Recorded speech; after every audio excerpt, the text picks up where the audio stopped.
ගොඩක් පවුල් ප්‍රශ්න තියෙනවා හාමුදුරුවනේ මේ අනියන් සම්බන්ධතා කියන අර වෙන කට්ටිය හොයාගෙන යන එක. මේ පැතිවල එහෙම නැතුව ඇති බොහෝ පැතිවල හරියට තියෙනවා. කොච්චරද කියනවා නම් දැන් මේ මම කාරණා දෙකක් කියනවා. මේ දෙක පුළුවන් නම් තේරුම් ගන්න ඕනේ. මේ විදිහට ගියාට පස්සේ තැන් වලට ගියපුවාම දැන් මේ අම්මලාගෙන් එහෙම ඇහුවොත් කේ හාමුදුරනේ කරන්න දෙයක් නැතිකමට ඉන්නේ කියලා. බහුතරයක් අම්මලාගෙන් අහපුවාම කියනවා හාමුදුරනේ දරුවෝ හින්දා ඉන්නේ කියලා.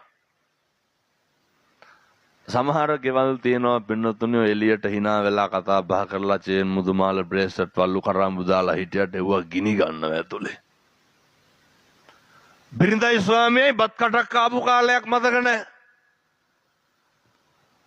ස්වභාවයේ හොඳටම තේරුම් ගත්ත ලංකාවේ බොහොම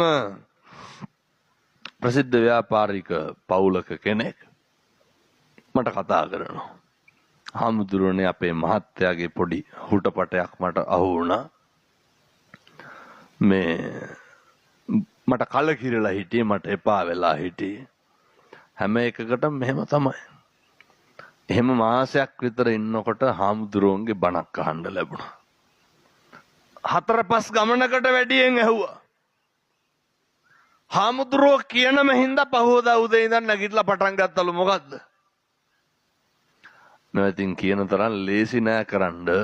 ඒ හින්දා නමුත් අමාරු දේවල් කරනකොට ඒ වගේ ප්‍රතිඵල බොහොම දීර්ඝකාලීනයි. අමාරුවෙන් නමුත් කරොත් අර සිංහල බෙහෙත් බොණ්ඩ ටිකක් අපහසුයි. ඒවා ටිකක් කරදරකාරී. නමුත් ලෙඩේ නිට්ටාවටම හොඳ වෙනවා. ඒ වගේ තමයි. ඔය මහත්මිය කියනවා හාමුදුරුවනේ වෙනදට වඩා මහත්තයාට ලං වුණාලු. හිතකින් නෙමෙයි. වෙනදට වඩා සත්කාර කරාලු. සත්කාරවල කෙලවර කොච්චරද කියනවනම් වඳින්නත් හිතුනලු. වැඳලත් දැම්ම කිව්වා. සති 3ක් විතර මේවා කරලා දවසක් මහත්තයාට පෙනිපෙනීම ෆෝන් එකේ කෝල් එකක් එනවලු. මහත්තයාට පෙනිපෙනීම කෝල් එක සයිලන්ට් කරලා අනිත් පැත්ත හැරෙවවලු. අර මිනිහට තටුපුරුක් කරන්නේ නැද්ද? සද්ද නැහැ. මං ඇහුවා කොහොමද ඔහොම හිටියේ? හාමුදුරුවනේ මිනිහාගේ තියෙන පජාතකමට මම මොනා කරන්නද කියලා ඇහුවා. බලන්න අවබෝධය. එච්චරයි කිව්වේ. බිරිඳක් විදිහට ඔය හාමුදුරුවෝ කියන විදිහට මම දැන් කරන්නේ මගෙන් කෙරෙන්න ඕන ටික තමයි මම මේ කරන්නේ. බලාපොරොත්තු වෙන කිසි දෙයක් නැහැ. හාමුදුරුවනේ වෙනදට වඩා මම හොඳට සත්කාර කරනවා. දවසක් මිනිස්සයා අසනීප වෙලා ඉන්නකොට අරගේ කෝල් එකක් එනවලු ආය. ෆෝන් එක ආන්සර් කරාලු. ආන්සර් කරලා කිව්වලු මම මේ වයිෆ් කතා කරන්නේ මහත්තයාට ටිකක් අසනීපයි පස්සේ කෝල් එකක් ගන්න කියලා. කාටද කියලා දෙන්නේ? අර අනියම් භාර්යාවට. දැන් මිනිස්සයා නැගිට්ටට පස්සේ අනියම් භාර්යාව කියන්න ඇතිනේ මෙහෙම එකක් වුණා නෝනා ෆෝන් එක ඉස්සුවා කියලා. අර අක්කමට කතා කරලා කියනවා හාමුදුරුවනේ මිනිහට මහිතෙල් බොණ්ඩ හිතලලු තියෙන්නේ. ඇයි?